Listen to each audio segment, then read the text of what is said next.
Behold, the marvels of the cosmos. The James Webb Space Telescope, with its unparalleled ability to peer deep into space, has uncovered a mind-boggling revelation. Scientists have discovered what they believe to be the oldest known black hole in the universe, owing to the telescope's ultra-powerful sensors that captured this elusive entity. This supermassive black hole, which dwarfs our Sun by a staggering 10 million times, existed at the center of a galaxy 570 million years after the universe's inception, a time so remote it's difficult to fathom. To put it in perspective, the universe itself is estimated to be 13.7 billion years old.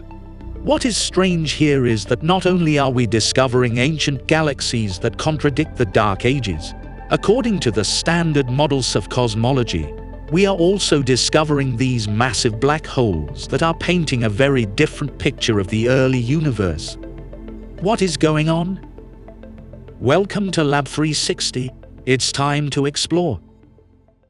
In the foggy dawn of the universe, an object has emerged that has left astronomers in awe. Observations collected through the James Webb Space Telescope have revealed an active supermassive black hole 10 million times the mass of the Sun, one that is actively growing as it slurps up matter from the space around it.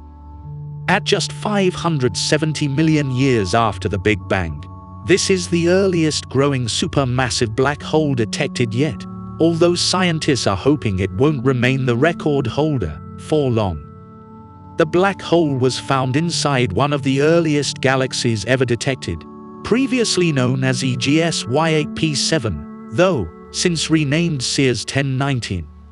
Its discovery could help with one of the biggest head-scratchers of the early universe: how the black holes in the cosmic dawn grew to such large sizes in such a short amount of time.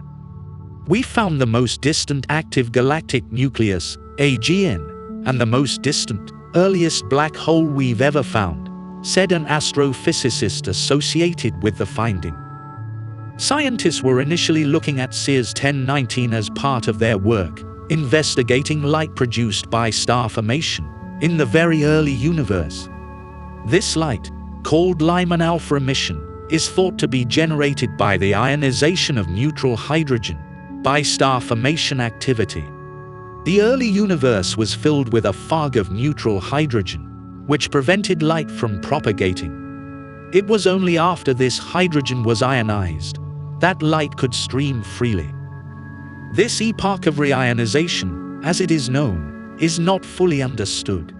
We know it took place in the first billion years after the Big Bang, 13.8 billion years ago, but seeing that far into the early universe is really hard. Sears 1019 and a handful of other super-early galaxies are excellent targets for this research because they are relatively bright. The galaxy was identified in Hubble data in 2015 and at the time was the earliest, most distant galaxy observed. Subsequent observations confirmed its existence, but more detailed information remained elusive.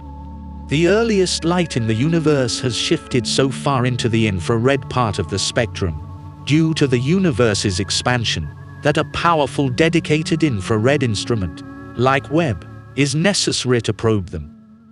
So, when Webb came along, Sears 1019, the brightest of the Hubble galaxies from this epoch, was an obvious target.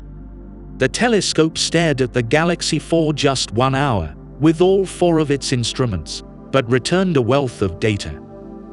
In the moment I was kind of like, wow, look at everything we can see with Webb. We've seen this whole portion of the spectrum of this galaxy and any galaxies early on in the universe we've never seen before, said astrophysicist Rebecca Lawson. I was just overwhelmed by the amount of information. But then she noticed something she wasn't quite expecting. In addition to the light of star formation, there was a broad emission feature, usually associated with AGN. And when she mentioned it to some AGN researchers, things started to get interesting. Typically, a galaxy in the early universe emits either light from an AGN or light from star formation. To see both in the same galaxy was extremely unexpected.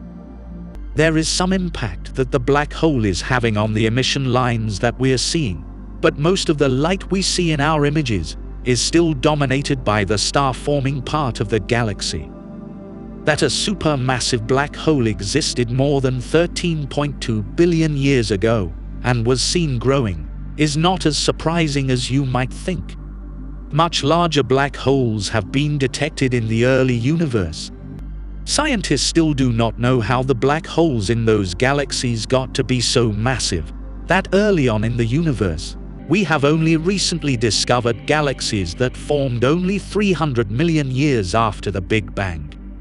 These galaxies are big and complex, and scientists around the world were baffled, as according to the standard model of cosmology, such galaxies cannot exist so early on. These were first spotted as a series of fuzzy dots that appeared unusually bright and unusually red. The 6 giant galaxies, which contain almost as many stars as the Milky Way despite forming only 500 to 700 million years after the Big Bang, have been dubbed universe breakers by the team of astronomers that spotted them. That's because if they are real, the discovery calls our entire understanding of galaxy formation into question. Explaining the existence of such massive galaxies, this close to the dawn of time, would require scientists to revisit the basic rules of cosmology and the understanding of how the first galaxies were seeded from small clouds of stars and dust. Now, the discovery of such massive galaxies so soon after the Big Bang suggests that the Dark Ages may not have been so dark after all, and that the universe may have been awash with star formation far earlier than we thought. Now, with the discovery of this black hole only some 500 million years after the birth of the universe, is a mystery in itself. The image of the early universe is changing faster than we expected. And like it or not, it is time to get back to the drawing board. What do you say? Drop in your comments below and don't forget to subscribe to Lab 360, because together, we will explore. Hey guys! If you like watching our videos, please consider becoming a member.